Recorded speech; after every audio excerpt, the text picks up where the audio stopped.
Wala, may nakita tayong ano, kaldero. Bakit yan tinapon? Diyos ko, day.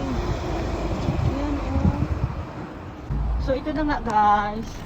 Nakita nyo ba yung ano, guys? Yung daanan nila, oh, highway. Grabe, no? Walang tukod yan, eh. Ayan, oh. Paliko yan, eh. No? Grabe, ang tibay niyan. May tukod siya dito sa gilid. Galing talaga ng Japan. Oh.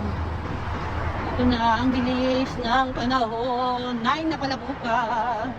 Ano ito dito? Ano ito? Ay, mga ano, oh. Mga tinatapon. Ayan, oh.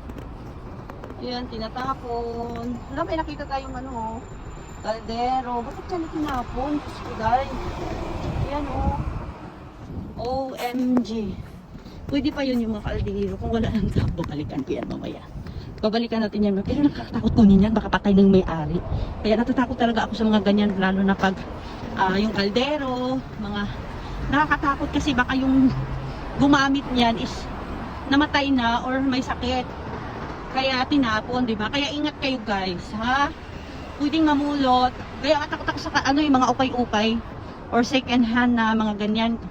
No? Hindi, dapat talaga brand new. Hindi naman sa pag-iinarte, ha. Thank you so much for watching. Ayan, patawid na tayo.